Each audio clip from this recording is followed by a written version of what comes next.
Hola, buenas tardes.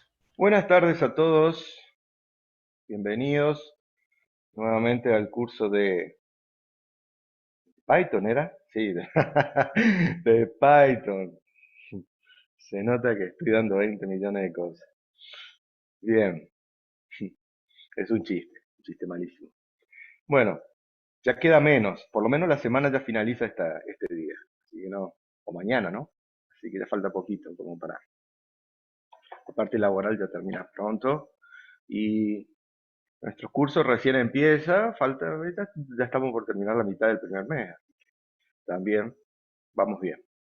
Bueno, antes de empezar, quiero aprovechar a todos ustedes que ya se están sumando. Si hubo alguna duda ayer, algo puntual, ¿no? Que quieran que tengan, ¿no es cierto? Para que se les explique o repasar. Y si no, vamos a darles para adelante. Buenas tardes a todos los que saludaron, ¿no? A Fernando, a Carlos, a Claudio, a Alejandro.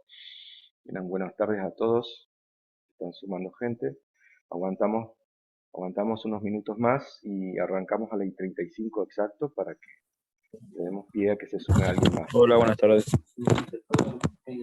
Hola, buenas tardes, Ariel.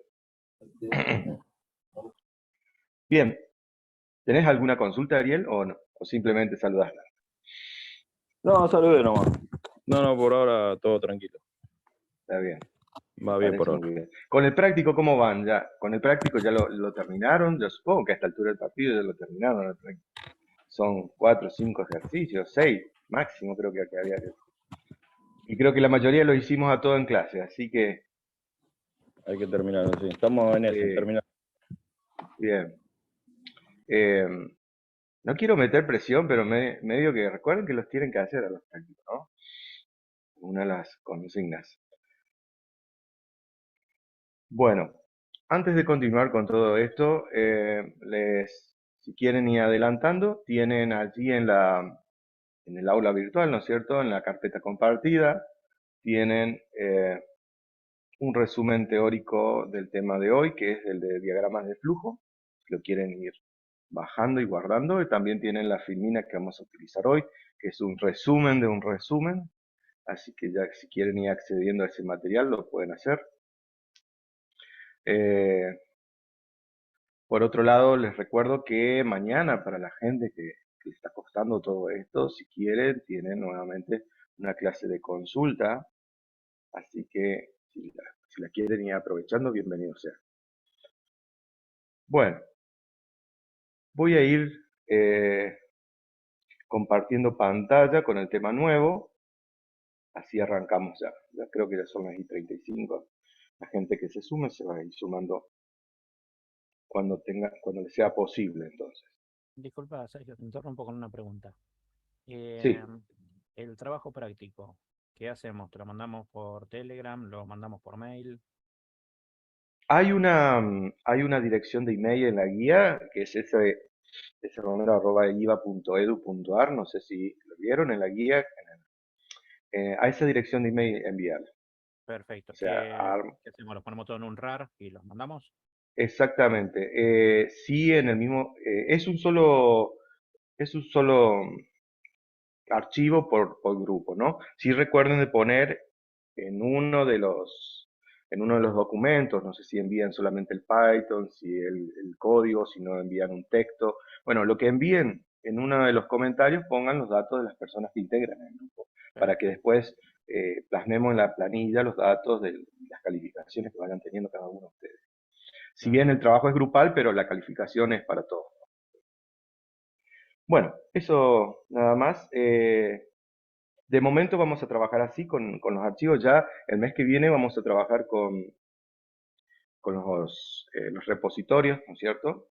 Entonces ya va a ser un poco más sencillo. Es decir, vamos a manejar un poco de manera más profesional el tema de los archivos, así que va a ser más simple. Ya no va a ser nada necesario el tema de los RAR, zip, etcétera. Bien, voy a compartir pantalla la filmina del día de hoy para arrancar y luego retomamos con algunos prácticos que quedaron pendientes de ayer. Em, tenemos, bien, estoy compartiendo aquí la filmina del día de hoy. Voy a poner en pantalla completa. Vamos a explicar entonces qué es el tema de diagrama de flujo. ¿Qué es un diagrama de flujo? ¿No es cierto? Bueno, acá tenemos una pequeña definición del tema, ¿no? Un diagrama de flujo, ¿no es cierto? Es un diagrama que describe un proceso, sistema o algoritmo informático. Resalto la palabra algoritmo informático porque es prácticamente en los que más se utiliza hoy en día este tipo de diagramas. Se usan ampliamente en numerosos campos para documentar, estudiar, planificar, mejorar y comunicar procesos que suelen ser complejos en diagramas claros y fáciles de comprender. Bien, esa es la definición de diagrama de flujo, ¿no? Es un diagrama, es un conjunto de símbolos, ¿no es cierto?, anidados o enlazados entre sí, que me permiten, de cierta manera, representar de una manera simple el proceso que tiene, ¿no es cierto?, un programa informático. En este caso, para nosotros sería un proceso informático. Pero bien, este diagrama también se utilizó y se utiliza en la producción de algunas empresas, ¿no? No necesariamente tiene que ser en una producción de un software, puede ser en una producción, en la elaboración de algún producto en una empresa. De hecho, voy a apagar mi cámara, me van a disculpar porque tengo poco ancho de banda. Les voy a pedir también que ustedes apaguen la cámara así, nos saturamos el servidor y después nos sale la voz así robotizada al final. Bien, le estaba comentando que este diagrama, si bien nosotros lo vamos a utilizar para el tema de desarrollo de software, en principio se desarrolló para la producción de plantas industriales, ¿no? Por ejemplo, de hecho, el sistema de diagrama de flujo fue diseñado por la empresa P&G, la que fabrica, ¿no es cierto?, y todos los productos Johnson & Johnson y demás, ¿no? Colinos, Colgate, todo eso. P&G, Procter & Gamble, creo que es algo así el nombre y todo el mundo lo conoce como P&G. Ellos desarrollaron este tipo de diagrama y se popularizó a nivel internacional. Por supuesto, tiene ciertas modificaciones, ¿no? Pero en la realidad se desarrolló en esa empresa en los años 40 o algo así, en este momento me acuerdo. Y a partir de allí, bueno, hubo mejoras y es lo que utilizamos. Acá tenemos algunos ejemplos en la filmina de diagramas. Por ejemplo, fíjense en el ejemplo de la izquierda, dice, tenemos el caso de un foco que no funciona. Tenemos un problema allí y lo queremos representar la solución de ese problema mediante un diagrama de flujo. Dice lo siguiente, la lámpara no funciona como situación inicial, luego tenemos, ¿no es cierto?, una consulta, dice, ¿está enchufada la lámpara? En el caso que no estuviese, la enchufamos, en el caso que sí estuviese enchufada, continuamos con una nueva consulta. Decimos, está quemado el foco en la ampolleta, dice acá, dice cambiar el foco, cambiar la ampolleta. En el caso que no se cumple eso, podemos decir comprar una nueva lámpara como situación final y de resolución del problema. Bien, en el ejemplo de la derecha tenemos un caso nuevamente de cómo representar una situación estándar, ¿no? En este caso ya no sería un problema, sino sería una situación del día a día, en el caso de preparar una materia, ¿no es cierto? Preparar un examen, dice, comenzamos con el símbolo inicial, ¿no es cierto? Y arrancamos el procedimiento que sería estudiar, ¿no es cierto? Resuelvo problemas, aprendí el tema, no, bueno, vuelvo a estudiar, resuelvo problemas, aprendí el tema, sí, bueno, listo, ya está, continúo con otra cosa. Bien, un poquito de historia, justamente lo que le había nombrado recién. El uso de diagrama de flujo se usó para documentar procesos de negocios de inicio de la década de 1920 y 1930. Es más, anterior a 1940, claro, era 1920 y 1930, la empresa P&G lo utilizó. A partir del 47, la Asociación de Ingenieros de Estados Unidos la adoptó como sistema de símbolos y es lo que conocemos hasta el día de hoy. Bien, ahora vamos a lo que nos compete a nosotros, lo que nos interesa realmente, ¿no? ¿Qué tipo de símbolos tenemos en los diagramas de flujo? Aquí seleccioné, ¿no es cierto?, un conjunto de símbolos en el diagrama de flujo que son los que nosotros prácticamente siempre vamos a estar utilizando. Existen otros símbolos más, pero no son de la incumbencia. Realmente estos son los que vamos a tener que utilizar y los cuales también vamos a encontrar en la documentación que por allí nos llegue de algún software nuevo, de alguna implementación, de alguna API, de alguna, lo que sea, ¿no? Es decir, la documentación sí o sí va a estar respaldada siempre por algún tipo de duda. Todo diagrama de flujo siempre comienza con un simbolito que se llama Terminator, así como la película, ¿no? Terminator. Y el Terminator, que en inglés, o sea, en castellano nosotros le llamamos terminal, ¿no? Es este símbolo que está aquí. Es como un rectángulo redondeado, ¿no? Es un símbolo chiquito que se utiliza para indicar que es el principio o el final de un proceso, de un programa en este caso, ¿no? Siempre comenzamos con este símbolo. Luego, el símbolo que tenemos a la derecha, ¿no es cierto?, del terminal, es el símbolo de ingreso, ¿no es cierto? Es el que conocemos, en inglés se denomina este símbolo input. Es un paralelogramo. Y siempre vamos a utilizar este símbolo cuando queremos representar el ingreso de algún tipo de dato, ya sea por teclado o por algún otro medio, pero en particular el símbolo del paralelogramo lo que representa es el ingreso de datos. Recuerden eso, así como este símbolo, este rectángulo redondeado indica el inicio o el final, el paralelogramo siempre va a estar indicando en un diagrama de flujo que allí estamos ingresando datos. ¿Está? El símbolo que continúa, este símbolo, se llama hoja de papel cortada. Ese es el nombre que tiene, ¿no? Dropped paper, hoja de papel cortado. Este símbolo siempre indica la impresión. Particularmente lo utilizamos, en mi caso particular, ¿no es cierto? Nosotros en la universidad lo utilizamos hace unos años atrás para presentar la instrucción print. Es decir, cada vez que necesitamos mostrar el resultado de algún cálculo, algún mensaje o algo, lo cual el usuario tiene que interactuar con nosotros, podemos utilizar este símbolo, ¿no? Actualmente aquí yo incluí otro símbolo un poco más moderno, que es el de pantalla, que está aquí abajo. Podemos utilizar tanto el de impresión común o el de hoja de papel cortada, o el de, este nombre se llama, no es válvula, pero ya me va a venir el nombre. Es como el símbolo de un foco, ¿no? Simboliza la pantalla y es por donde podemos mostrar al usuario del programa un mensaje o simboliza donde el usuario va a ver un mensaje que el programa va a emitir, ¿no? Cualquiera de estos dos símbolos cumplen esa función. Inicialmente tenemos que entender que antes las computadoras al principio no tenían pantalla. Todo resultado de sus cálculos se veía por papel, por impresión. Por eso es que el símbolo de impresión es en una hoja de papel cortada. El otro símbolo que vamos a utilizar bastante a la hora de documentar un proceso es el símbolo del diamante o diamond. El signo de diamante que nosotros lo vamos a utilizar sobre todo, este rombo, ¿no es cierto? Lo vamos a utilizar cada vez que tenemos que indicar que en el proceso del programa hay una toma de decisiones.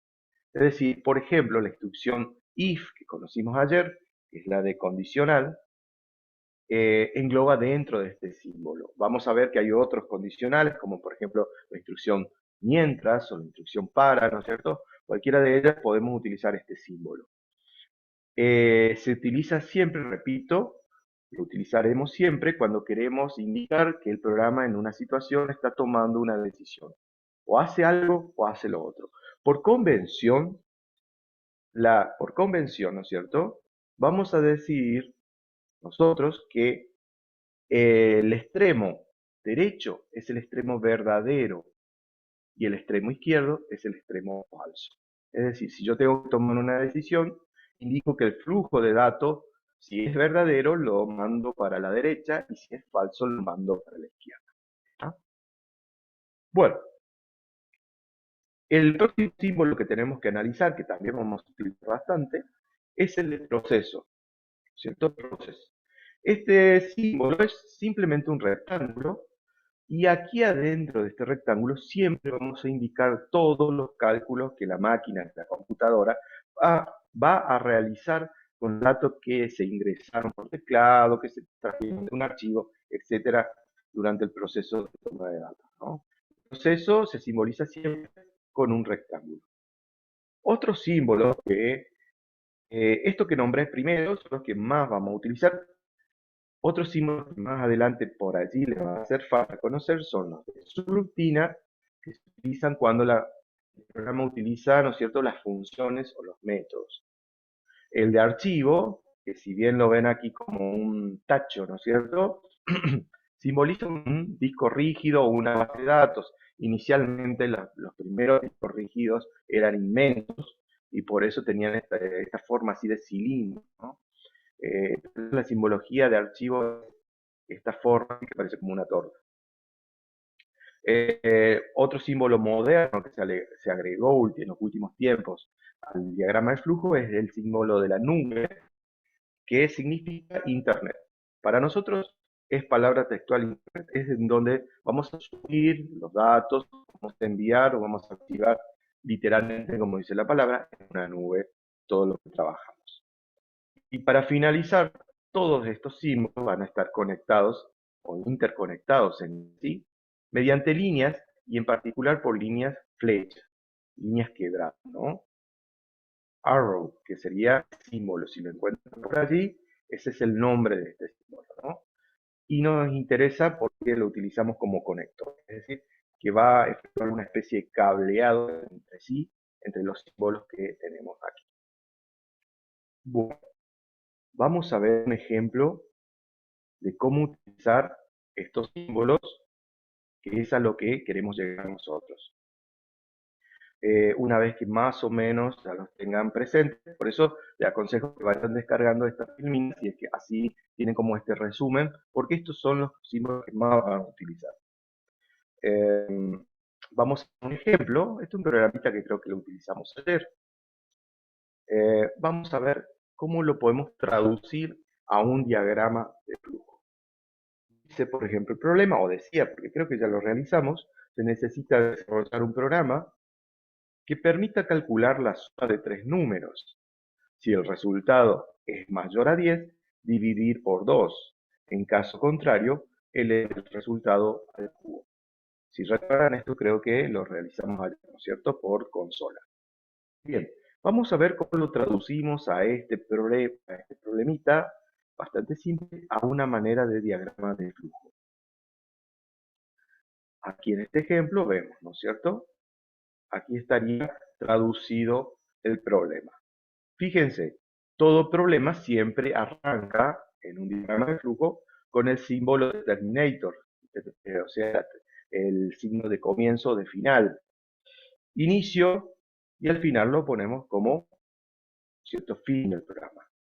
Comenzamos el programa, ingresamos por teclado, fíjense que automáticamente al ver el símbolo del paralelogramo ya sé que estos datos que están aquí adentro son los que va a ingresar el usuario, es decir, ingreso los valores de A, de B y de C. Bien, ya se ingresaron esos datos. Acto seguido, vemos un rectángulo. Este rectángulo simbolizaba cálculo dentro del diagrama de flujo, ¿no? Entonces, allí adentro, dentro de la variable suma, efectúo el cálculo de la suma de esos tres valores que anteriormente se ingresaron por teclado. Bien, ya tengo la variable suma. El problema decía que si la suma era mayor a 10, la tenía que dividir por 2, o en caso contrario, tenía que elevar ese resultado al cubo. Bien, volvemos al gráfico, y por esa razón tenemos, ¿no es cierto?, un diamante aquí, que simboliza, ¿no es cierto?, ¿qué cosa? Una toma de decisiones. Si la suma es mayor a 10, ¿qué hacemos?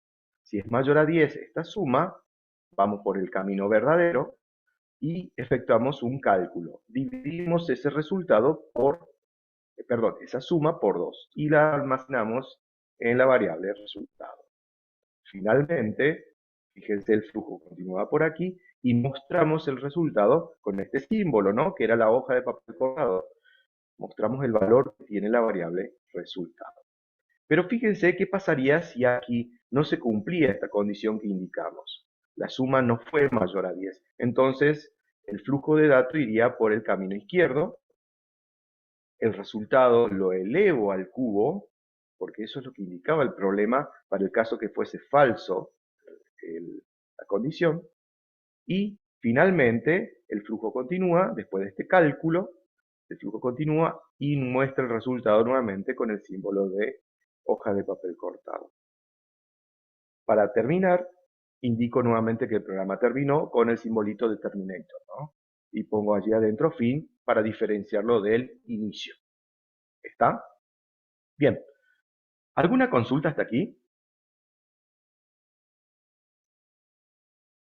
¿Está todo ok? Continuamos. No, no, ninguna consulta. Muchas gracias. Bien. ¿Con qué herramientas vamos a trabajar o van a trabajar ustedes particularmente para realizar los diagramas de flujo?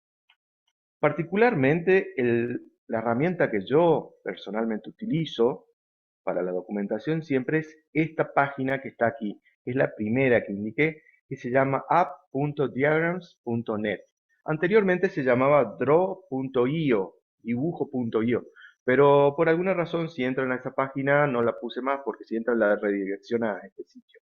Y es un sitio bastante útil porque no necesitan ustedes ni loguearse, ni registrarse, ni nada. Automáticamente entran allí y ya pueden, ¿no es cierto?, empezar a realizar el diagrama. Le voy a pedir que vayan ingresando al sitio, si pueden, vayan ingresando aquí al sitio, así empezamos a hacer un par de ejemplos. Otro sitio, pero que sí ya requiere que se logueen y que se registren, ¿no? Es este otro que está aquí abajo, que es miro.com. Miro.com no solo realiza diagramas de flujo, o flowchart sería en inglés, ese es el término correcto en inglés, ¿no? Flowchart. Los diagramas de flujo los pueden realizar también con Word, con muchas herramientas online, ¿no? Yo particularmente nombré estas dos que son las más comunes que pueden encontrar. Bien, como les decía, si pueden, vayan ingresando aquí a app.diagrams.net y vamos a empezar a hacer un ejemplo.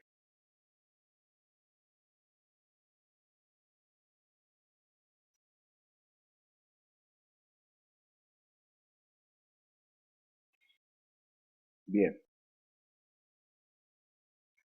Confírmenme si están viendo en pantalla, estoy ingresando al sitio. Sí. Sí, sí, se ve. Ok, gracias. Le va a aparecer en primera instancia, una vez que ingresan al sitio de draw.io, diagram.net, ¿no es cierto? Depende del lugar donde ingresen. A ver, un poquito.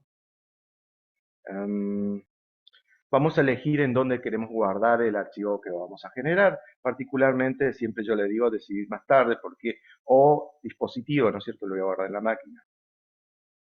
Ponemos guardar más tarde. Y en primera instancia le va a aparecer esta paleta de diseño, ¿no? Si se fijan, les va a aparecer esta hoja cuadriculada en blanco, en donde, ¿no es cierto?, vamos a empezar a diagramar nuestro, valga la redundancia, diagrama de flujo. ¿Está? Por eso les invito a que vayan, voy a copiar aquí en el chat la dirección para aquellos que no lo tengan, sería draw.io. A esta dirección pueden entrar y automáticamente eso sería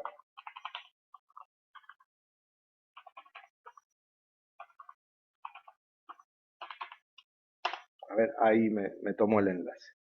A esta dirección pueden entrar. Esta es la dirección que la que yo conocía inicialmente. Ahora, una vez que entran a esta dirección, draw.io les va a direccionar aquí a diagrams.net. Bueno, una vez que están aquí adentro del sitio vamos a comenzar a diagramar un ejemplo simple. Como les decía, en primera instancia todo diagrama de flujo comienza con un inicio y termina con un símbolo de final, o sea, un terminator. Entonces podemos recorrer aquí a mano izquierda, vamos a tener, ¿no es cierto?, los símbolos más utilizados, sino también pueden buscar en la parte de abajo Si se fijan, van a tener, ¿no es cierto?, para diseñar el símbolo que dice diagrama de flujo. Entran allí y van a ver que les va a aparecer una serie de símbolos, de los cuales vamos a utilizar algunos. Como les decía, yo en la Filmina solamente incluí los más utilizados. Así que en primera instancia vamos a poner el símbolo de Terminator. Buscamos aquí. Start. Este no me gusta mucho, pero aquí se me corrió un poco el flujo, pero bueno. Aquí lo podemos achicar un poco y allí adentro hacemos doble clic y podemos escribir de qué simboliza. En este caso, inicio. Haciendo doble clic dentro del símbolo ya podemos meterle la información que nos hace falta. Por ejemplo, luego de allí podemos ingresar datos. La simbología de ingreso de datos es con el trapecio. Ubicamos allí, podemos agrandarlo si necesitamos que tenga mayor información. Dentro de aquí podemos simbolizar, ¿no es cierto?, lo que queremos. Por ejemplo, A, B, C. Eso está simbolizando que se van a ingresar valores para las variables o para los nombres A, B y C, ¿no es cierto? Luego podemos comparar esos datos, ¿no? Los procesos, recuerden que siempre se hacen con rectángulos. Así que incluimos un rectángulo, en este caso queda un cuadrado, pero lo alargamos, ya tienen allí el famoso rectángulo. Y aquí, por ejemplo, podríamos decir que C es igual a más B. Por ejemplo, un cálculo de ejemplo que estoy haciendo. Lo que estoy diciendo aquí que arranca el programa, ingreso los valores de A, B y C. En este rectángulo lo que estoy simbolizando es que la variable C va a ser, perdón, vamos a corregir aquí. Profe, Vamos a decir que, por ejemplo, suma. Sí, decime. perdón, quizás es algo que ya dijo, pero estoy un poco mareado. Em, en sí, este tema de diagrama de flujo nosotros lo vamos a usar como complemento a, digamos, a problematizar cada programa que hagamos, por ejemplo, el Visual Studio, o esto también, o sea, es como que estamos programando. Mira, te sirve para dos cosas. Para realizar la documentación que vas a tener que al final entregar, ¿no es cierto?, con el programa. Siempre todo programa necesita una documentación que la respalde. Sobre todo si el día de mañana querés incluso registrar el software que estás elaborando, ¿no? Tenés que entregar la documentación de cómo funciona, cómo es el ciclo de tu programa. Uno es para eso, sobre todo para eso. Segundo, también te sirve porque hay interfaces, sobre todo para lo que es la parte de aplicaciones móviles, en donde directamente se utilizan diagramas de flujo para programar. ¿Me entendés? Es decir, vas a arrastrar, vas a soltar, vas a unir, y ya el programa como que se va a ir construyendo solo. ¿Me entendés? No sé si... Entiendo. Entonces, por eso es que estamos utilizando esto. De Gracias.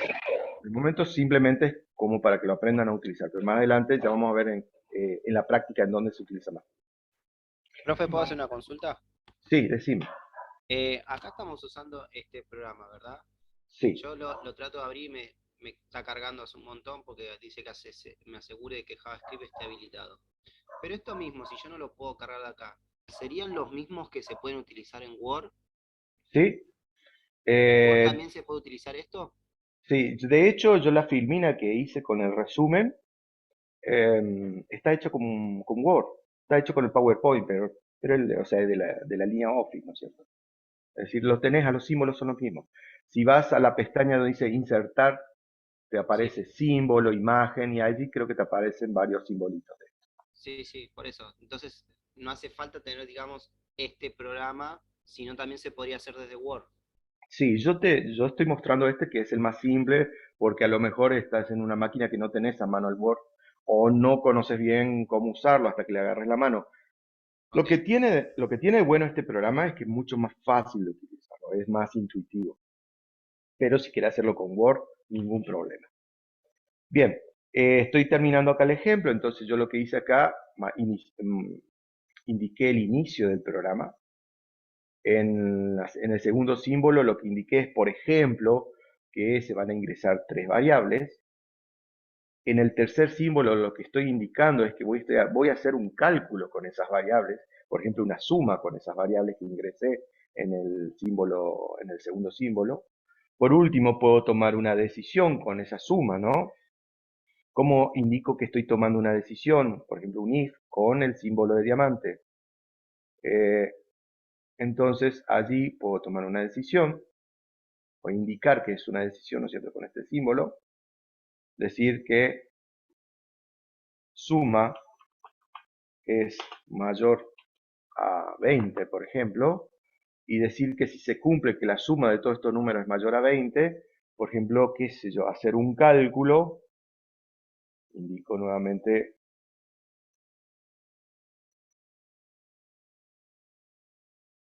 aquí, y al final mostrar, ¿no es cierto?, por pantalla el resultado. Bien, una vez que yo ya coloqué sobre la paleta todos los símbolos que necesito, ya los puedo conectar. Entonces, para conectarlo utilizo la flecha y simplemente uno con la flecha. Fíjense, puedo acomodar, si es que quedó mal, ¿no es cierto? Se puede acomodar, luego arrastro para aquí, esta flecha la voy a sacar. Uno esto con, nuevamente,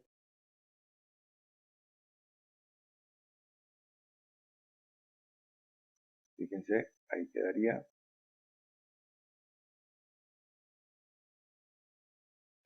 Toma de decisión, me quedaría así.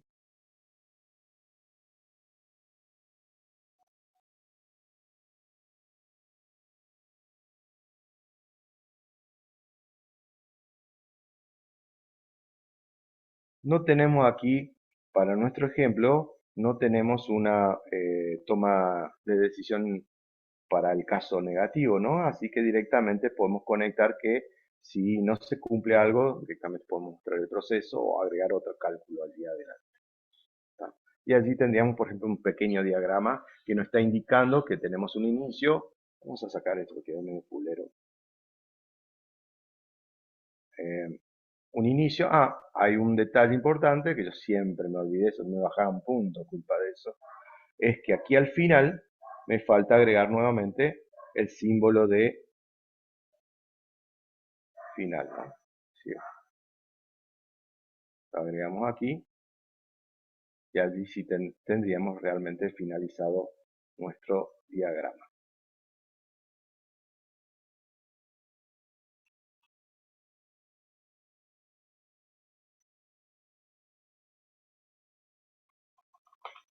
Listo. Allí tendríamos realizado nuestro diagrama de flujo. Un ejemplo, ¿no?, de un programa que, por ejemplo, este programa, yo sin haber leído las consignas, automáticamente viéndolo al diagrama ya interpreto que el programa comienza, finaliza, hay un ingreso de datos, hay un cálculo con esos datos, hay una toma de decisión con esos datos, un proceso, si es que se cumple esa condición, y una muestra por pantalla de los resultados. ¿Está? Eso sería, ¿no es cierto?, lo que simboliza este gráfico, que lo armé así a grandes rasgos rápidamente. ¿Alguna consulta? Sí, quería saber si el símbolo que colocó al final es el mismo de inicio, el de terminal, ¿correcto?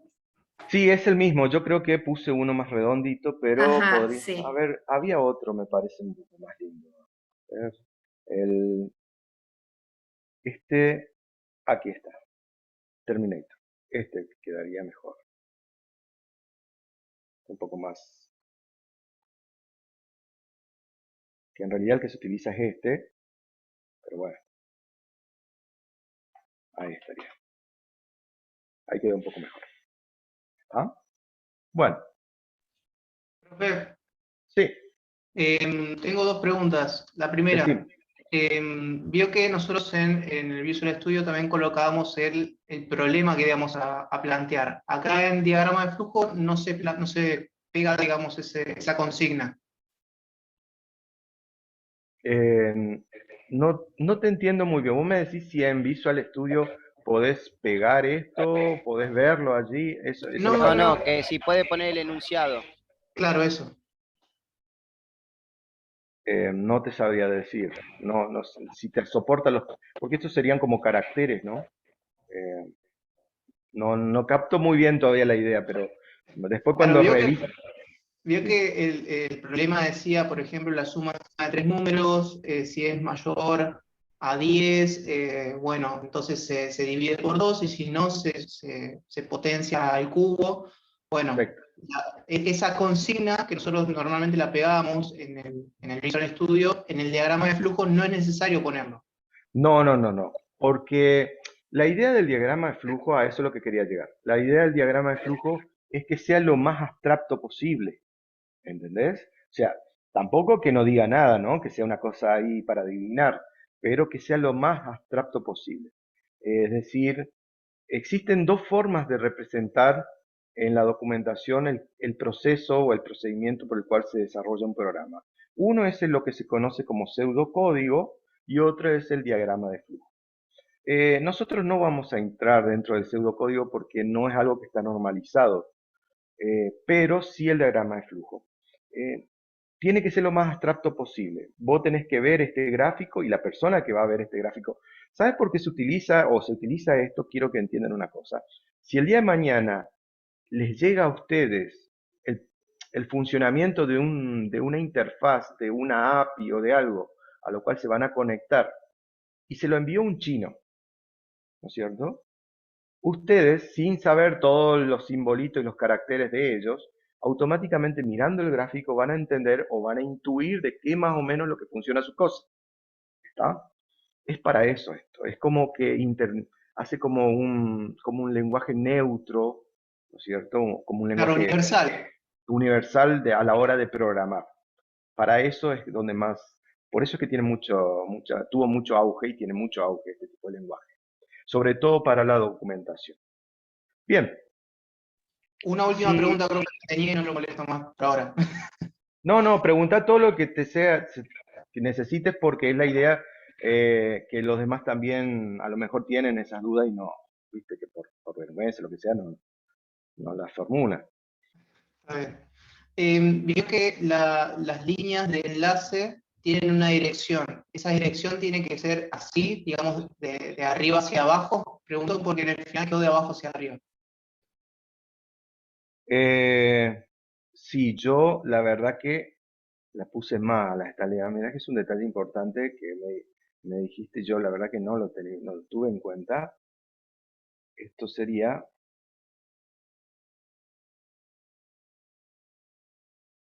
¿cierto? Sí, porque el flujo de datos viene de ahí. Así sería, esa sería la forma correcta. Es porque el flujo de datos arranca arriba y va cayendo. Justamente el paradigma con el cual estamos trabajando nosotros se llama secuencial o imperativo. Es decir, tiene un orden, empieza arriba y termina abajo. Y siempre es así. Siempre va en esa secuencia, ¿no? De arriba para abajo. Si el flujo vuelve para arriba, ahí vamos a ver, por ejemplo, cuando utilicemos algunas secuencias en las cuales son de tipo iterativo, que se llaman que se repiten, ahí sí las flechitas como que pegan una vuelta de la esquina y regresan, ¿no? Pero sí, el símbolo de las flechas tiene que seguir o acompañar el flujo de datos que tiene nuestro programa en particular. Gracias, profe. No, de nada. Si no hay otra duda, vamos a la práctica. Bien, salimos de acá un ratito.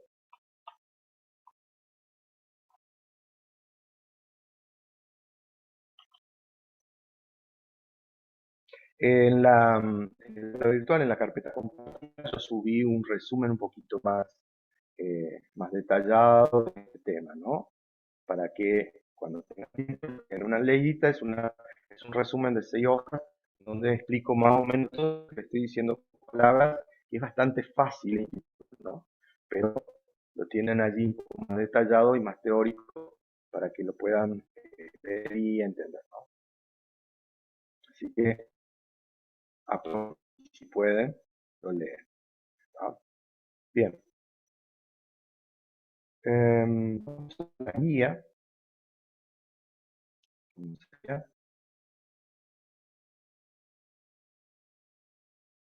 Y vamos a empezar con algo simple. Vamos a realizar el ejercicio número 1.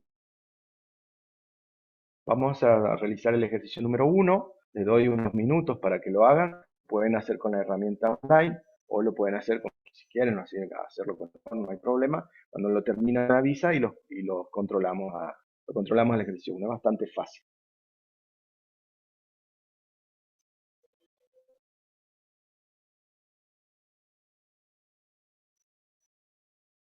Un detalle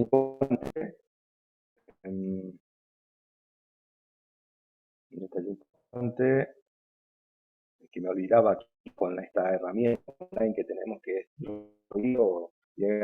.net, es que una vez que terminaron de hacer el gráfico, todo muy lindo, pero ¿qué hago con esto? Aquí tienen en la parte arriba a la izquierda, en donde dice archivo, pueden ir allí, pueden guardar el proyecto o pueden exportar el proyecto. Si quieren exportar, lo pueden guardar con, por ejemplo, en formato JPG, BMP, etc. Y sería útil porque de esa manera pueden incrustarlo, no sé, en algún documento que trabajen. Bueno, vamos a practicar mientras tanto. Cuando alguien lo termine, me avisa y lo revisamos para ver qué tal está.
Bien.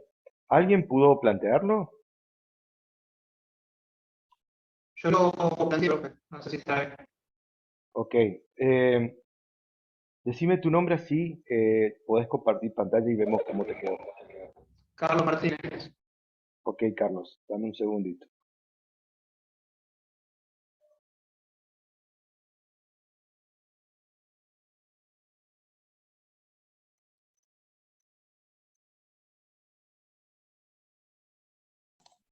Ahí es coanfitrión Carlos. Ok, gracias, Cecilia. Bien, Carlos, ahí fíjate si puedes compartir tu pantalla a ver cómo te quedó.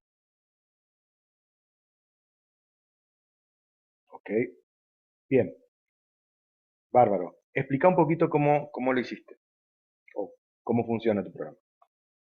Tenés el inicio, ¿no es cierto? Sí, el inicio. Después seguí con este tema del input, que era este rectángulo, si no me equivoco, este trapecio. Paralelogramo. Bueno, le puse ¿Qué te, como... qué te pedía el problema? Porque la verdad que no lo tengo al enunciado a mano. A ver un poquito. a ver, déjame revisar el estudio. Dice, ingresar un número e indicar si es par o impar. Ah, un solo número. Bien, ok.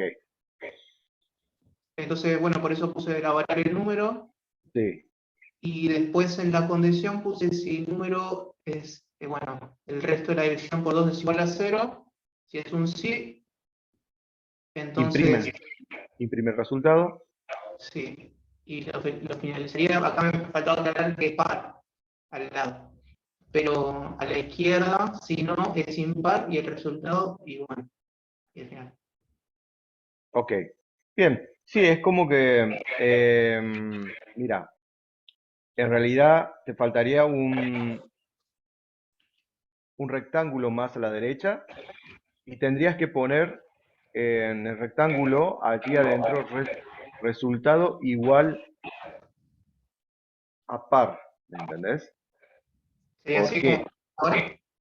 Porque, porque lo que vos estás mostrando al final es el resultado, la variable resultado, ¿me entendés? Entiendo. Y es medio como ahí ya.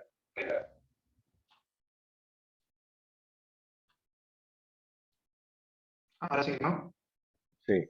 Pero ¿me entendés lo que te dije? Es decir, dentro del rectángulo tendrías que Sí. poner resultado igual par.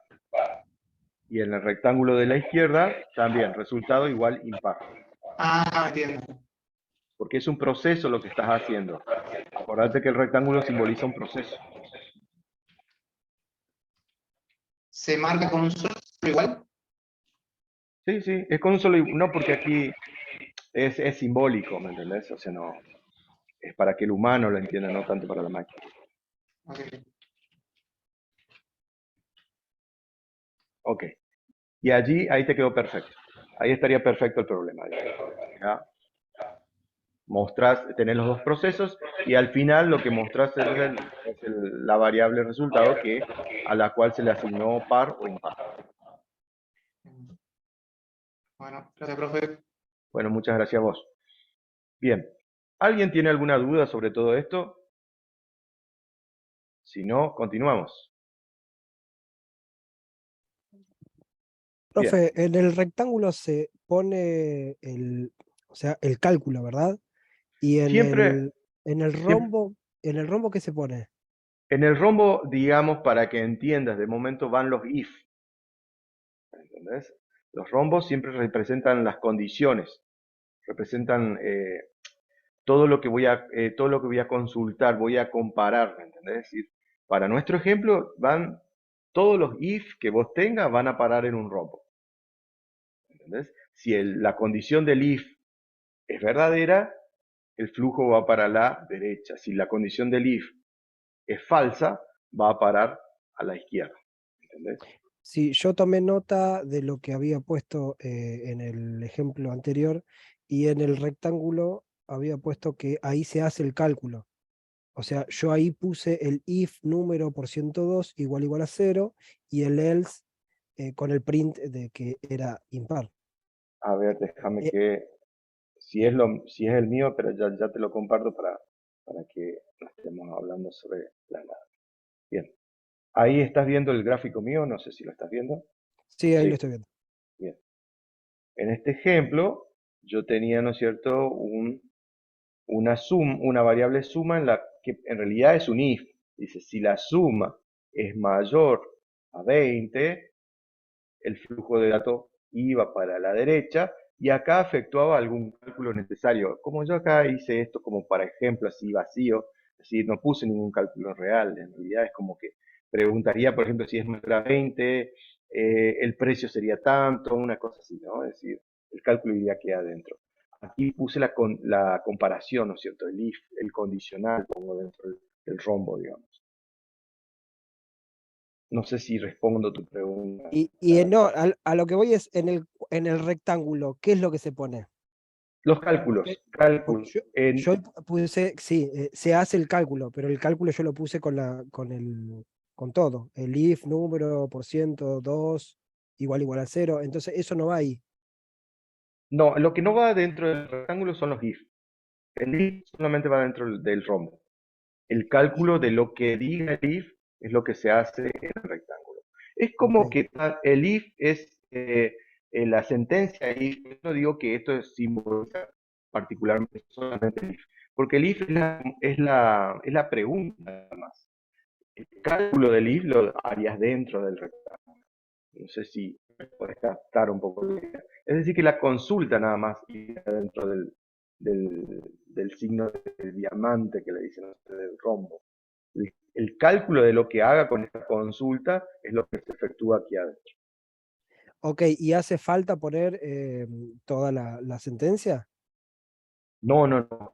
Justamente lo que hoy le había dicho un compañero, tiene que ser lo más abstracto posible. Ah, ok, ok. Porque, por ejemplo, mira, acá dentro del paralelogramo este, si te fijas, dice A, B y C. Realmente dice eso, ¿no? Pero un programador que ve esto está interpretando de que por teclado se van a ingresar los valores A, B y C. ¿Me entendés? Es decir, no importa el mensaje que va a tener ni nada, no hace falta. Simplemente interpretar de que A, B y C van a ser ingresados. Son datos que se van a ingresar. Por eso están dentro de este símbolo. Ah, ok. No hay mucho, o sea, Llegué no hay tarde, mucho llegué de... tarde. Ah, ok. Creo que me perdí esa Eh, parte. bueno, no hay problema, porque, bueno, primero porque la clase te queda grabada, si la quieres revisar nuevamente, te aconsejo que la veas desde el comienzo. Y segundo, lo que les decía a los chicos también en el aula, en la carpeta compartida, hay un resumen bien con todo el detalle de este tema. ¿Entendés? Creo que te lo estoy mostrando por pantalla en este momento. Sí, sí, eso lo estoy viendo. Sí, eso está también en la carpeta compartida. Este resumen de 6 hojas, donde todo lo que expliqué al comienzo, más o menos, yo lo dije con un par de palabras, pero aquí está como más detallado, ¿no es cierto? Lo subí a la carpeta compartida para que les quede y puedan utilizarlos cuando les haga falta. Sobre Fenómeno. todo para, sobre todo para los proyectos finales, para el proyecto final, en donde van a tener que hacer en una de las hojas del manual, van a tener que plasmar el diagrama de flujo del trabajo que están haciendo. Uno de los requisitos para entregar la documentación es el diagrama de flujo. Bien, Perfecto, no lo molesto. no, no Reviso hay eso problema. Gracias y a muchas vos gracias. por preguntar. A ver, hay una consulta más. En la tutora allí en el chat puso el enlace directo a la carpeta compartida, así que pueden acceder directamente desde el chat aquí desde el Zoom. Bueno, gente, si no tienen ninguna otra consulta, vamos a hacer un receso de 5 minutos y luego arrancamos nuevamente a programar. ¿Está? Sí. Ok. Más tardar las 35 estamos arrancando nuevamente. Profe, le puedo hacer una consulta, pero no es de programación, ¿eh? No, no, sí, dale, decime. Bueno, yo estoy tratando de entrar todavía a la página, lo había empezado a hacer en el Word. Me queda Sí. cargando, asegúrese de que JavaScript esté habilitado. ¿En No sé qué, cómo, ¿En qué navegador estás utilizando? estoy con el Chrome. Electron. Mira, suele ser, bueno, ahora no vas a poder porque tenés prendido el Zoom, ¿no? Esto es un lío. Probá limpiando, vaciando el caché. Probá vaciando el caché. ¿Entendés? Cerrando todo y vaciando el caché. Ahí generalmente, ahí le suele tomar. Voy a intentar. Gracias, profe. Si no, cualquier cosa me avisas. Bueno, para los demás, retomamos a la I-35.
gente, de nuevo, vamos a retomar nuevamente el tema este.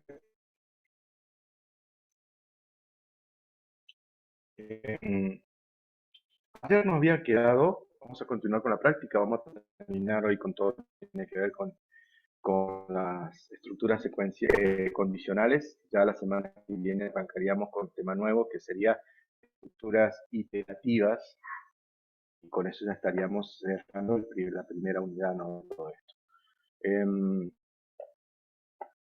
Quedaba pendiente un par de problemas, ¿cierto? Que no los pudimos resolver todos.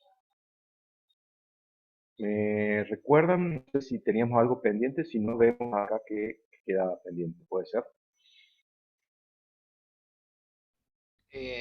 Teníamos que terminar el 8 de la guía 3, que había quedado al principio. El de piedra, papel y tijera. Sí. Bien.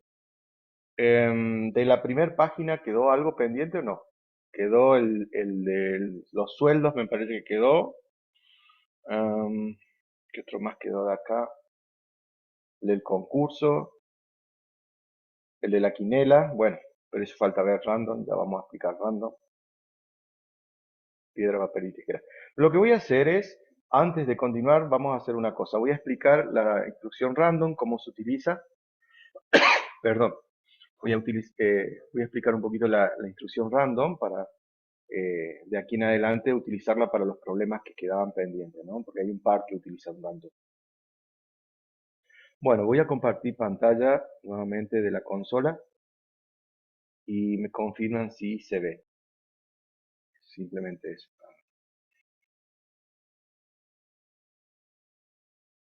Bien.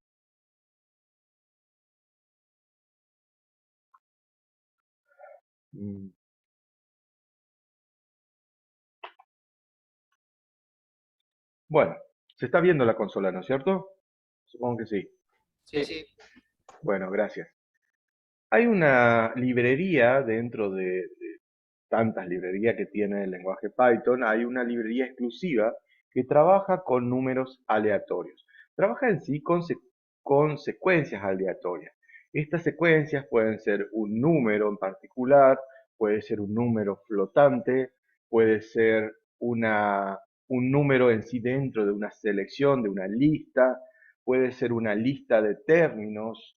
Es decir, hay una variedad de instrucciones ¿sí? O de subinstrucciones que se pueden utilizar de esta librería que se llama random, ¿no es cierto? Y como lo dice su palabra en inglés, es una librería que me arroja algo al azar, ¿no es cierto? Random, sinónimo en inglés de la palabra azar en castellano. Bien, para trabajar con esta librería, para trabajar con algún valor al azar, propiamente dicho, lo que necesitamos es siempre, perdón, lo que necesitamos siempre es importar esa librería, porque por defecto Python no la carga la librería.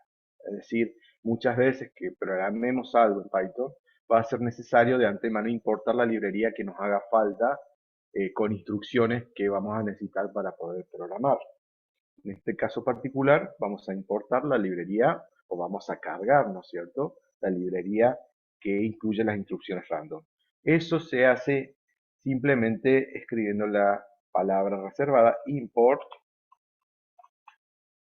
y automáticamente después de la palabra import el nombre de la librería que necesito importar. En este caso sería la palabra random.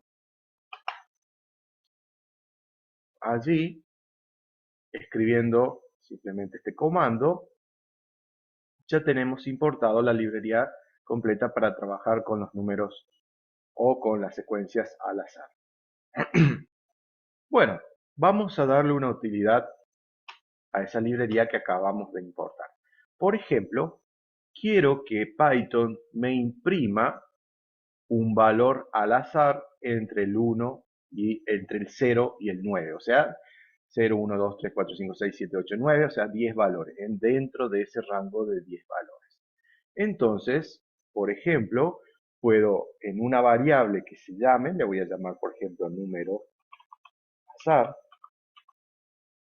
dentro de esta variable voy a cargar un valor al azar entre el 0 y el 9.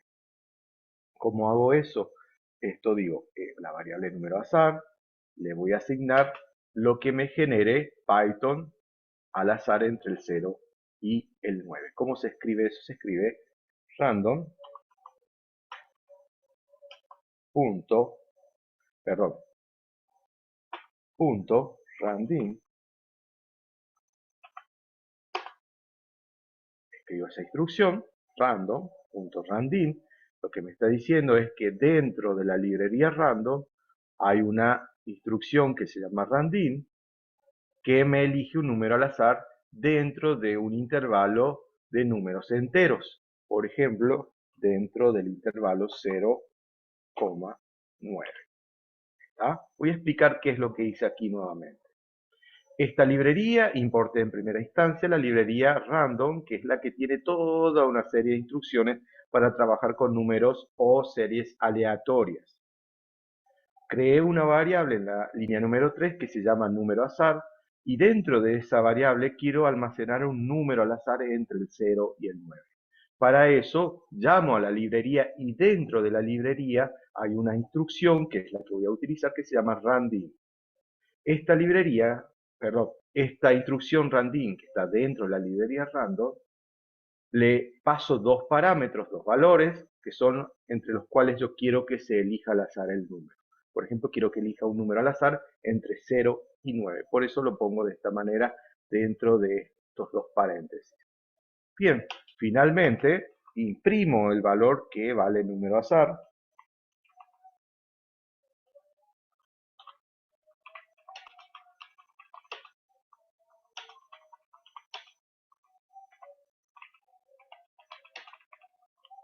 Bien, con ese mensaje, un mensaje acorde, ¿no es cierto?, al número que elegí. Allí imprimo un mensaje, lo concateno con el valor del número azar y ya estaría mostrándome un número al azar entre 0 y 9. Corremos el programa para ver qué es lo que sucede. El número al azar escogido es el 9. ¿Ven? Eligió entre el 0 y el 9 el valor 9. Lo corremos nuevamente y fíjense que eligió nuevamente el 9, el 4, ahora eligió el 2, eligió el 5, el 8 y así sucesivamente. Va a ir eligiendo un número al azar entre el 0 y el 9 porque son los límites de este intervalo numérico entero que le definí. Podría haber puesto, por ejemplo, que quiero que me escoja un valor entre el 0 y el 23, por ejemplo, ¿no? Y allí, fíjense, va a elegir un número al azar entre 0 y 23. Corremos el programa, elijo el 20, el 17, el 21, el 8, el 6, el 7, etc. ¿Está? Así como sería un ejemplo muy sencillo, muy simple, ¿no es cierto?, de utilizar la librería random. ¿Está? Bien. Bueno, ¿alguna consulta? Si no, continuamos. Sí, yo quería saber, la librería siempre utiliza el mismo parámetro, o sea, el parámetro siempre está definido por lo que nosotros querramos, o sea, usa números, letras, cualquier cosa. No. Esta instrucción particular solamente utiliza valores numéricos enteros. Entre 5 y 10, entre 0 y 8, entre menos 2 y 1, siempre tiene que ser dos valores enteros, dos números enteros. Ok, Ya vamos a ver, hay otra instrucción que es para elegir letras o caracteres, ¿no? Esta elige un número. Perfecto, y para saber nosotros todas las instrucciones, porque deben haber millones, pero tener Sí. alguna librería nuestra propia, como para decir, mira, esto es lo que más se utiliza. ¿Eso hay algún archivo o algo donde podamos leer o donde podamos ver? Porque yo, a ver, uso Excel y hay cosas que me parecen conocidas, pero hay otras que no. Entonces me Por gustaría supuesto. tener alguna guía con respecto a eso. Por supuesto. Mira, voy a compartir pantalla aquí. Mira, lo que generalmente te voy a responder eso. Yo formulé esa misma pregunta hace unos cuantos años atrás. Y el profe simplemente me dijo lo siguiente, o sea, lo que literalmente yo te tendría que responder a esta pregunta es, basate en la documentación, Ujú. ¿entendés? Basate en la Sí, documentación. Eso es como que te digan, bueno, arreglátela, ¿me entendés? O sea, es lo mismo, no te sirve claro. de nada. Entonces, lo que podés hacer, y lo que me dijo, gracias a Dios, ese profe en ese momento, fue, si bien lo que yo te tengo que responder es que te bases en la documentación, vos lo que vas a hacer es simplemente voy a ver, porque compartir pantalla, y esto te va a servir para cualquier otra cosa, ¿no? Ujú. Vamos a San Google, Ah, a ok. ver, y pones, a ver si abro un motor de búsqueda, y pones en la búsqueda de San Google, por ejemplo, en la búsqueda, ¿no es cierto? A ver, que me cargo, está pesado por el Zoom. Y en el buscador simplemente pones instrucción random, Ok, random.random, y te va a tirar ejemplos y demás. perfecto.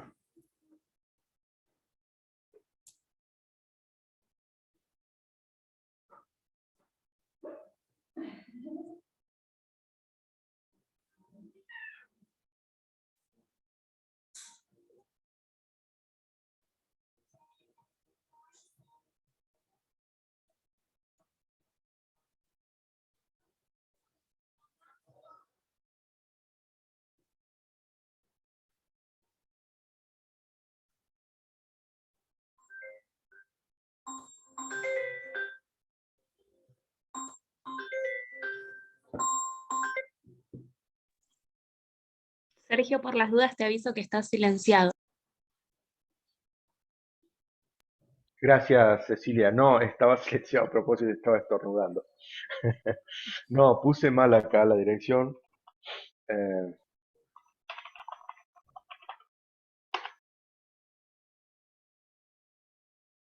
bien, me está llevando a mapas. Yo no quiero mapas, y mucho menos de la ciudad de Córdoba.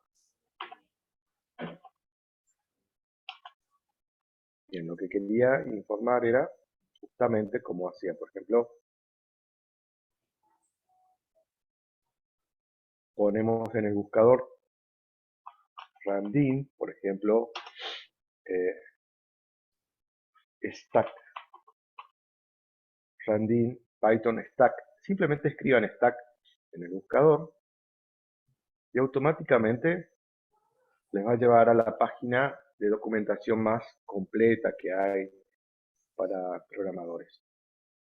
Personalmente para mí, ¿no? Sí, Pueden, perfecto, ¿no? Yo justo estaba mirando porque había cosas en los ejercicios que no las entendía y lo que busqué fue eso. Eh, Usé el Google o el YouTube y sí, traté de ver cómo lo hacían los demás. Y usaron exacto. mucho tema de listas y demás que yo no lo sabía. Lo hice de otra manera y llegué al mismo resultado, pero bueno, creo que para cuando los datos son masivos sí necesitas Ujú, estas listas porque si no te volvés loco. claro. Personalmente te digo, utiliza esta página, sí. Está un poco, lamentablemente está en inglés. O sea, no te Sí, voy a sí, mentir, la mayoría de la documentación la vas a encontrar en inglés. ok, Esta página en particular es la que más ejemplos concisos tiene. Eh, perfecto. Si te digo que vayas a la documentación, como te va a decir en otros cursos, o a mí particularmente se sinceró el profe una vuelta y me dijo, mira, si yo te digo remetite a la documentación, vas a ir a la página de Python Sí, y te va a dar un choclo, un chorizo de cosas que no te sirven, ¿me entendés? Porque vos lo que necesitas es a lo mejor, como dice acá el ejemplo, sí, algo dice práctico, algo que se algo encuadre a lo que vos práctico, necesitas. exactamente, y la documentación no tiene eso, ¿me entendés? Ok, Lamentablemente no tiene. Es lo que perfecto. Gracias, es lo que profe. te puedo. Gracias a vos por preguntar. Bueno, volvemos a nuestro ejemplo. Profe, tengo una consulta con el ejemplo. Sí, ¿estás viendo la Sí, consola? sí, sí, sí. Ok, decime. Usted puso en la línea uno que importa desde random, ¿verdad?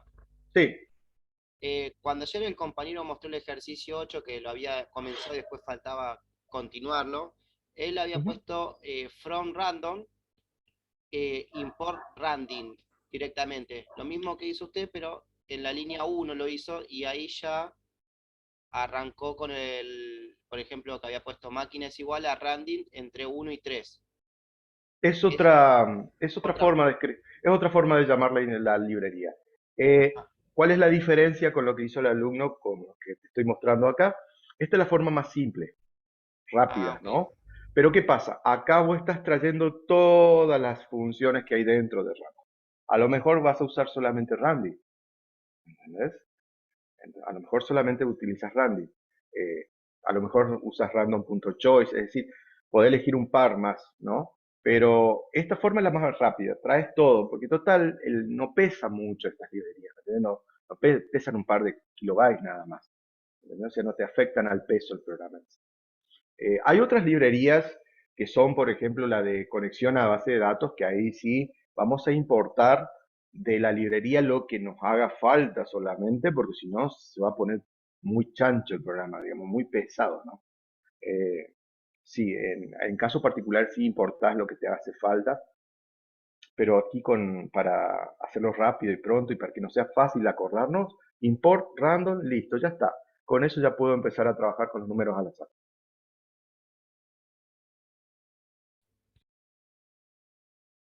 Bueno, Profe, sí.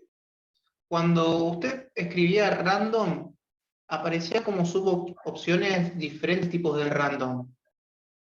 Acá, cuando yo hago esto, por ejemplo, random, punto, y ahí tenés un montón, ¿no? Sí. Bien. ¿Por qué? Porque podés hacer varias, tiene la librería random internamente, son todas las instrucciones que hay dentro de la librería random, estas que te van apareciendo, ¿entendés? Son todos métodos y submétodos.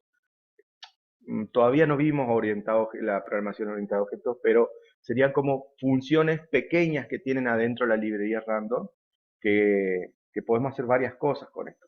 Particularmente vamos a utilizar nosotros aquí random, que es para elegir un número entero al azar, y random.choice. Esas son las dos que vamos a utilizar. Voy a hacer otro ejemplo, pero en este caso no vamos a elegir, voy a borrar un poco esto, voy a mostrar otro ejemplo donde se usa random. Vamos a elegir un nombre al azar.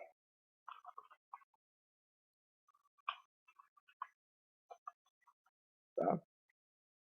Nombre al azar. Una cosa que quiero, ya aprovecho, un asterisco acá, un paréntesis con todo esto que estamos viendo.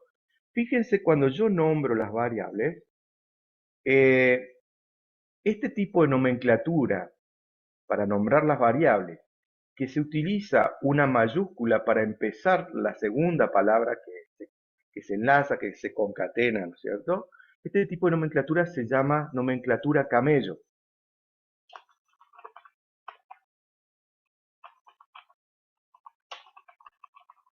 Ese es el tipo de simbología, ¿no? Cuando uno nombra de esta manera, como los hashtags, ¿no es cierto? Para lo que sea, ¿no? Para el Facebook, para el Twitter y demás, ¿no? Se usa este tipo de nomenclatura que se llama camello, o en inglés el nombre sería camel case, ¿va? Lo pueden encontrar de las dos formas. Este tipo de nomenclatura se llama así. Cuando yo, por ejemplo, quiero decir eh, escuela, escuela de nivel medio. Fíjense, esto estaría escrito en nomenclatura camello. Es decir, cada palabra está separada por por la inicial en mayúscula, ¿no? ¿Qué propósito tiene? En este caso, si por ejemplo yo lo escribo todo en minúscula, no sería válido. No es que no sea válido, para el programa, para Python está todo bárbaro, pero es como que esta sería una forma estandarizada para hacer nombres a las variables. ¿Por qué? Porque de esta manera es como que vos, sin necesidad de hacer una aclaración acá al costado con un comentario, estás como detallando ya bastante bien de qué se trata la variable o qué almacena la variable, ¿no? Por ejemplo, ¿no? Podés escribir así o otra forma que muchos programadores de Python, o mejor dicho, Pythonistas ortodoxos, sería entre comillas, ¿no? En vez de utilizar la nomenclatura camello, utilizan la nomenclatura víbora, la nomenclatura serpiente, que se llama snake. Este tipo de nomenclatura, la snake case, a mí particularmente no me gusta. Yo, como vengo de Java y de C, uso mucho la camello porque es como que la que se explica es esa para esos lenguajes más viejos, ¿no? La snake case se popularizó mucho en los 90 con Python, justamente por hacer toda alusión a la víbora, ¿no? A la serpiente. Y en vez de escribir así la variable, con nombre al azar, se escribe nombre guión bajo azar. ¿Tá? Esto estaría escrito en nomenclatura snake, en nomenclatura serpiente, digamos, ¿no? Por ejemplo, en el caso, si yo hubiese querido escribir escuela de nivel medio, sería escuela de nivel medio, ¿no?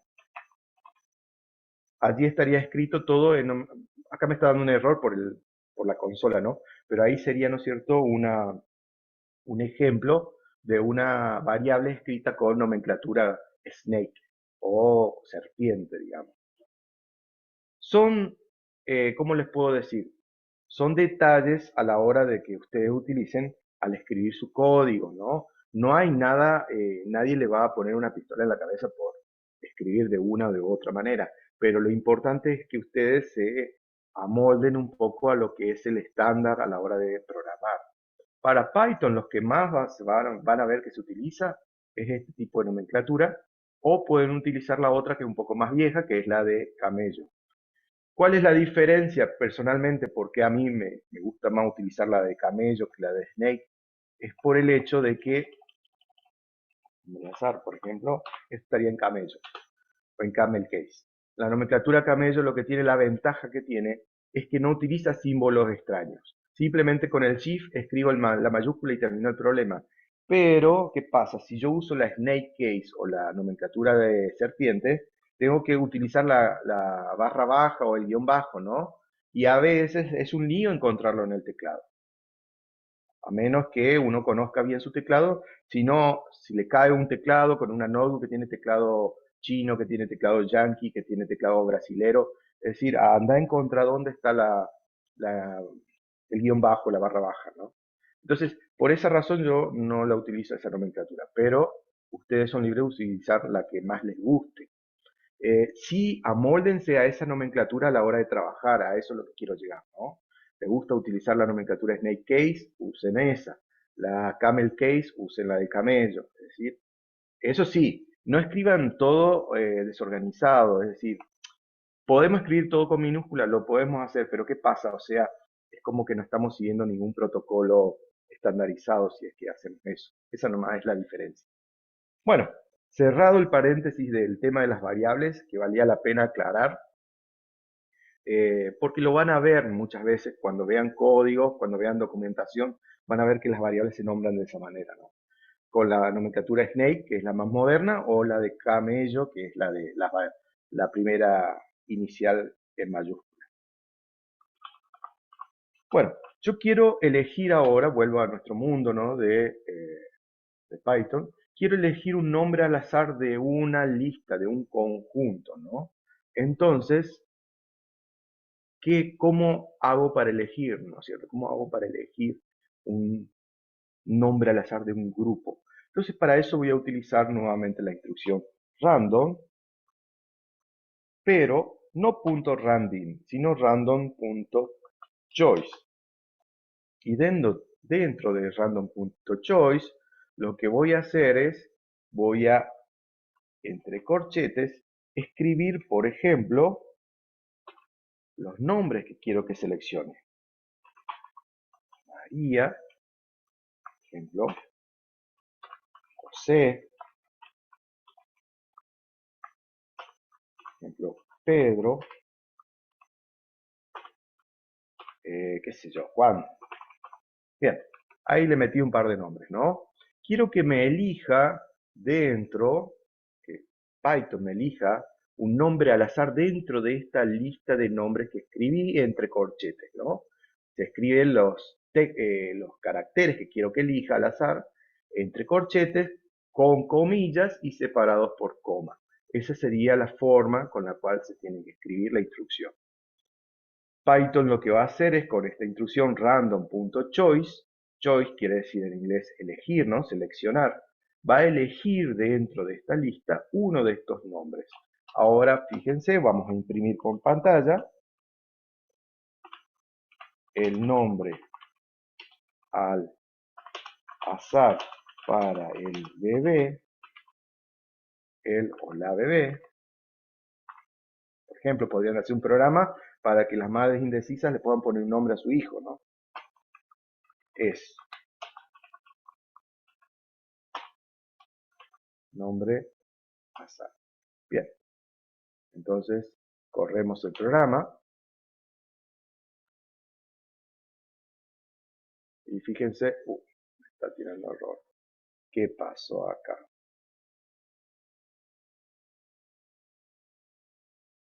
Vamos a ver. Para mí que se me instaló mal la librería.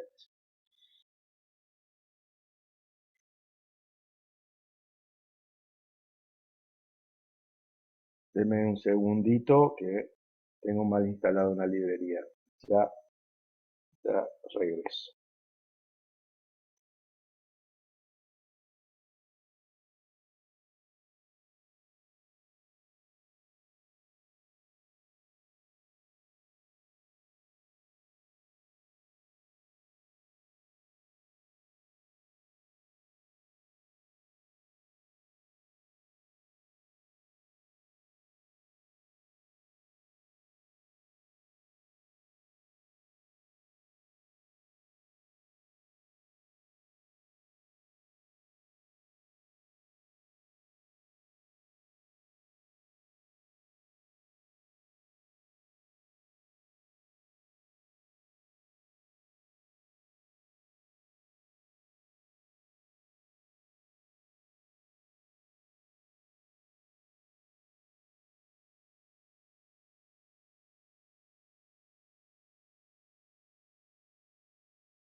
Bien.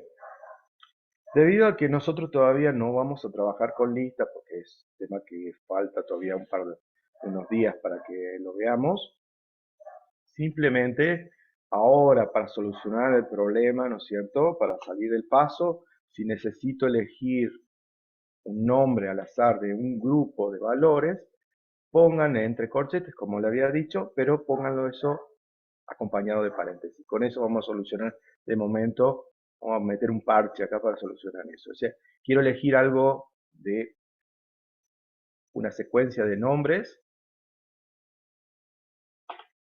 Entonces escribo la instrucción random.choice, paréntesis, y allí adentro recién le meto el corchete con los nombres, ¿no?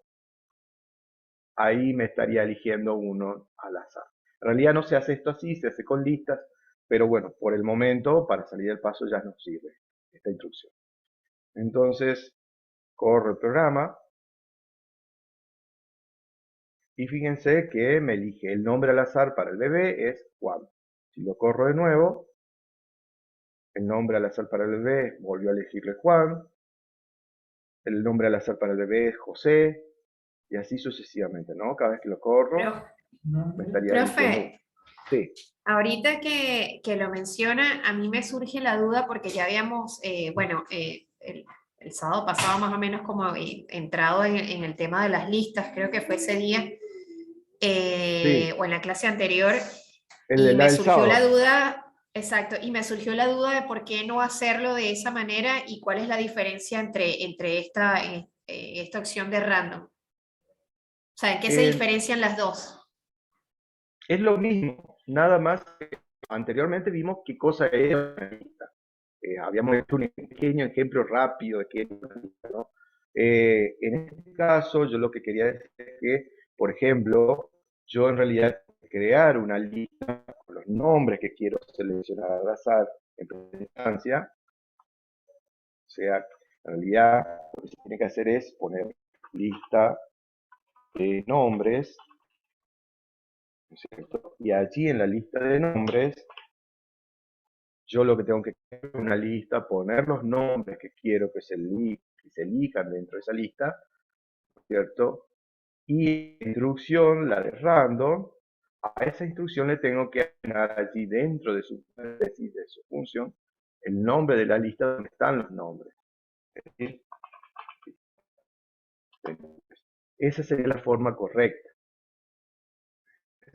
Pero ¿qué pasa? Hay que explicar en primera instancia qué es una lista, ¿no? Que es un vector de objetos que contiene un arreglo de objetos que contienen varios valores, en este caso varios nombres, y yo de estos valores, de ese arreglo de valores, elijo uno.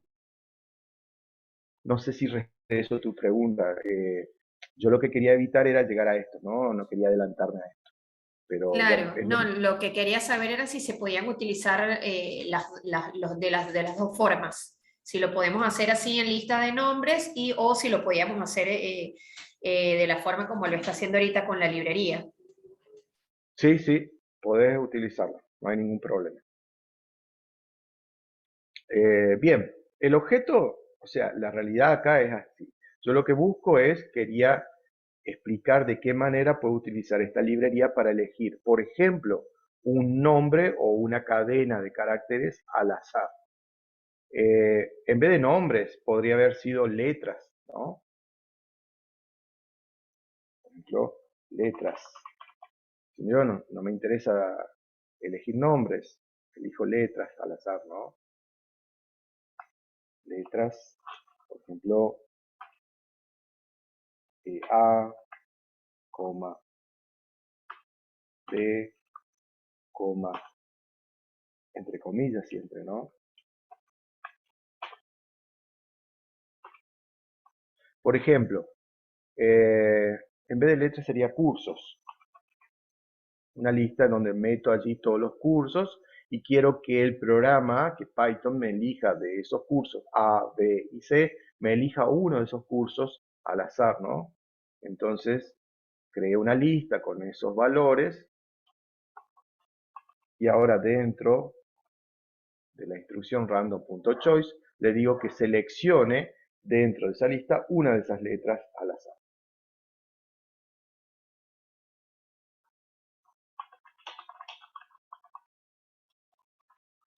Entonces, fíjense, ahí corro el programa.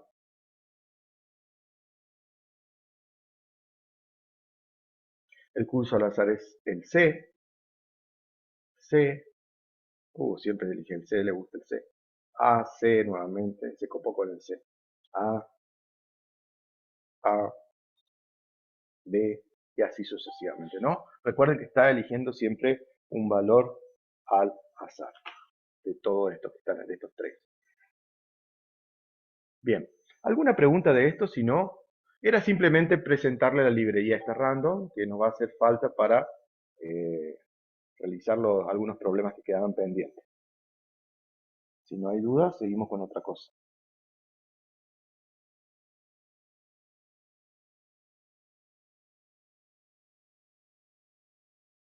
Ok. Gracias. Bien, vamos a la guía nuevamente. Hay gente que ya anduvo investigando el tema random, así que de 10, ¿no?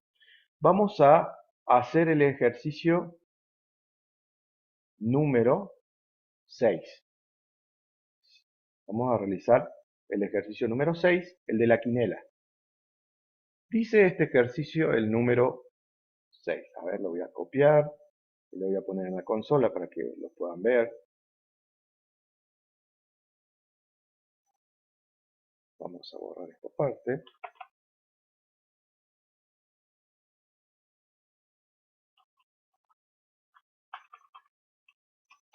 Aquí dentro vamos a poner el enunciado. Dice: una persona compra un billete de quiniela y apuesta 3 números a la cabeza. En el caso de que acierte alguno de ellos, ganará 70 veces el monto apostado. Crear un programa que genere un número al azar entre el 0 y el 99. Recuerden que la quinela es un número que se elige entre el 0 y el 99, ¿no? A las 2 cifras, a las 3 cifras y más. Acá vamos a suponer que se eligen solamente a las 2 cifras. Y que permite apostar los 3 valores. En el caso que acierte, indicar el monto a cobrar, ¿no es cierto? Entonces tenemos un programa, tenemos que generar un programa o codificar un programa que un apostador elige 3 números y dice a cada número el monto que le apuesta, ¿no? Por ejemplo, al primer número que apuesta 100 pesos, al segundo 200 y al tercero 50 pesos, ¿no? Generamos un número al azar y le indicamos al apostador si embocó, ¿no? Si pegó, ¿no? Alguno de esos 3 números que jugó. Y si jugó y le pegó a la cabeza, como dice bienvenido sea, ganó y cuánta plata ganó. ¿Está? Les voy a dejar unos minutos para que lo codifiquen, unos 5 o 6 minutos para que lo codifiquen, o para que lo planteen más que nada, y si no lo empezamos a desarrollar entre todos. ¿Está? Para la gente que no conoce el tema de la quinela, es una lotería, simple, lisa y llanamente es una lotería, en donde se elige un número entre el 0 y el 99, ¿no? Simplemente es eso, es un número entre el 0 y el 99. Eso es lo que se conoce como la cabeza. Bien, ¿alguna pregunta? O si no, les doy algunos minutos para que lo puedan plantear.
Alejandro, sí, en realidad lo que tengo que corregir un poco el texto para aclarar que lo que ingresa en la segunda vez no es, ¿no es cierto?, el número, sino la plata que apuesta, el dinero, ¿no? A eso me refiero. Tendría que ser en todo caso ingrese el valor o el importe, ¿no? El valor del importe de su primera apuesta. Ahí quedaría como más claro, ¿no?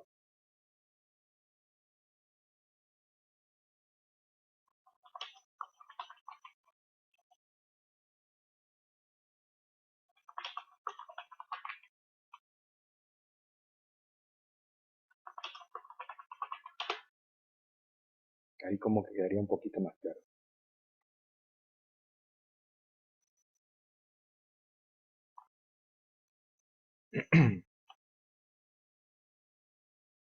Ok, Matías, eh, ¿vos lo terminaste el problema? Carlos, ¿vos lo terminaste el programa? Ok,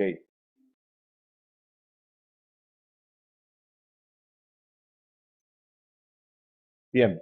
Voy a pedir que compartas pantalla, Carlos. Carlos Martínez. Cecilia, no sé si me estás escuchando, ¿podés Sí, permitirle que sí, Carlos dale, te ahí le comparta permitimos. el que ya lo terminó? Vamos a ver cómo lo realizó él.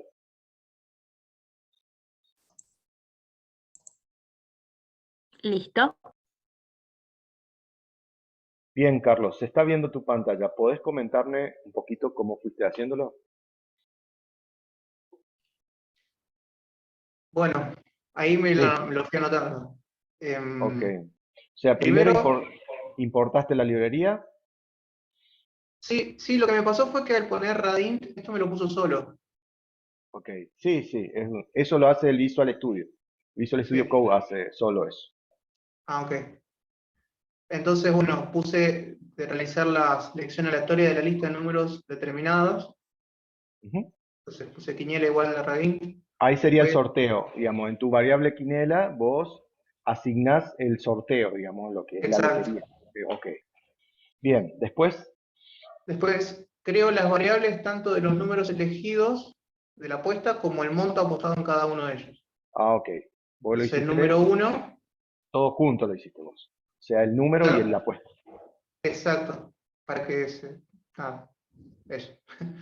Sí, no está bien, Y es una metodología, está buena. después imprimo el valor elegido aleatoriamente por la computadora. El Ujú. número sorteado es quiniela. Ok, ese sería el valor que sale de la cabeza. Sí. Y después creo las diferentes condiciones de aciertos y la del desacierto.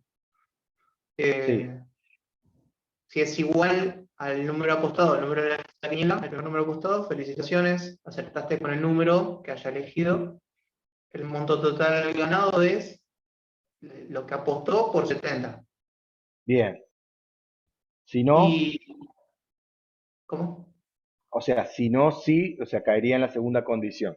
Si no, sí, la quiniela Ah, es igual sí. al número 2. Bueno, lo mismo, solamente con el número 2 y con el 3 lo mismo. Y si ninguna Y, de esas tres se cumple, o sea que no no, has podido ganar en esta oportunidad. ok. Bien, correlo el programa un par de veces para ver cómo funciona. Está perfecto.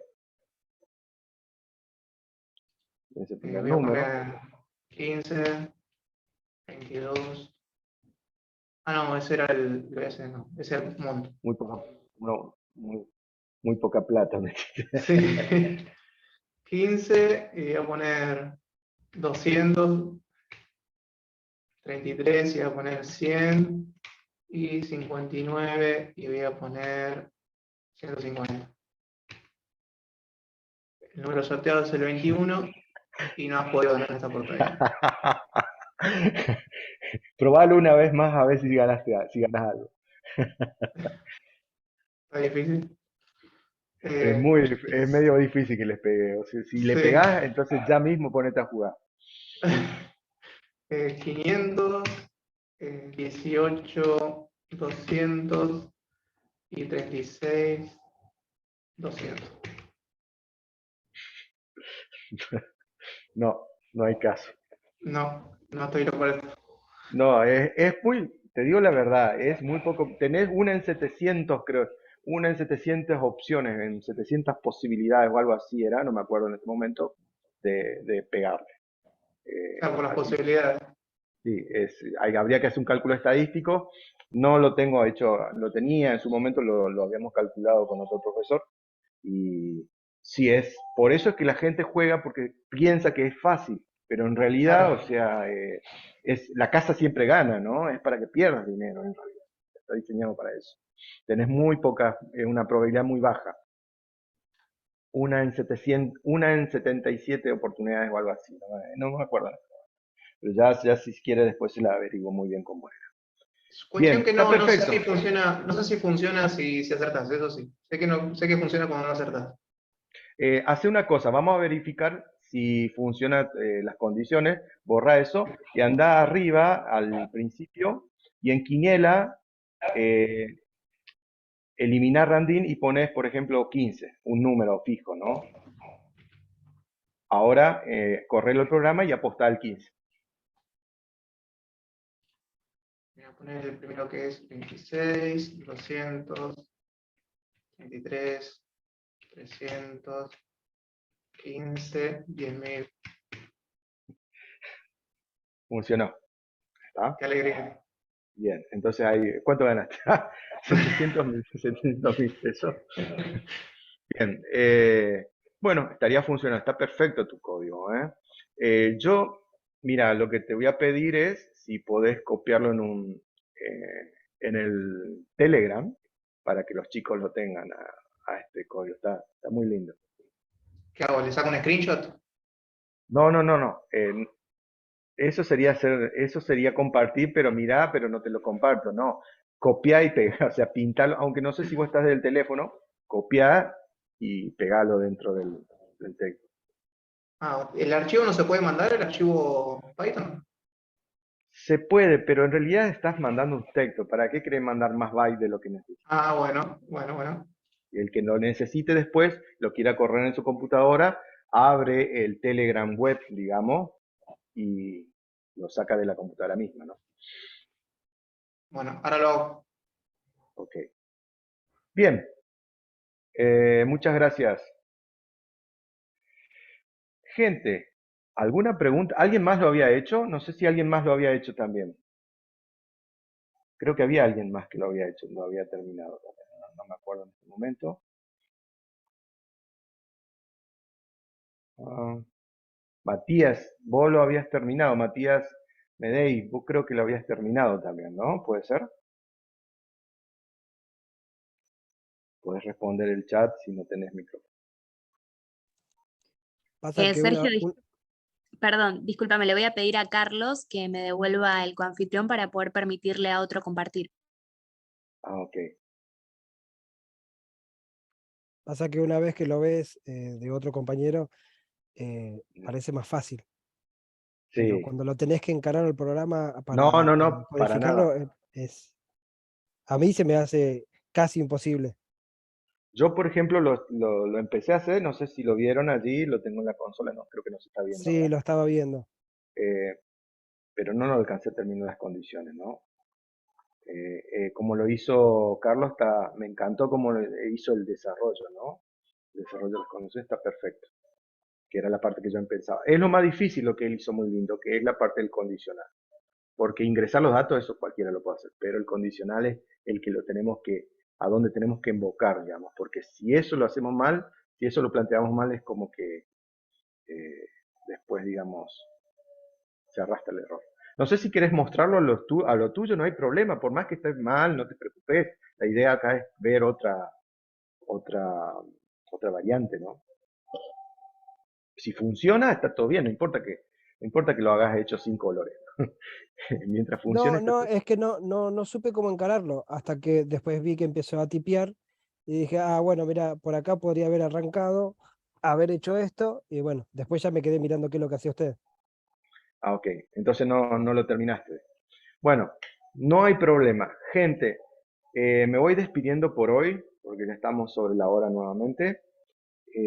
Mañana vamos a tener consulta nuevamente, así que cualquiera que quiera nuevamente sumarse a la consulta, lo que vamos a hacer es, vamos a resolver todos esos problemas que quedaron pendientes en la clase mañana, vamos a resolver eso. Quedaron un par de problemas pendientes de esta guía y de la anterior, también creo que quedaban un par. Así que vamos a utilizar ese tiempo para resolver esos problemas y sacarnos la mayor cantidad de dudas posible. Recuerden que esto se aprende programando, ¿no?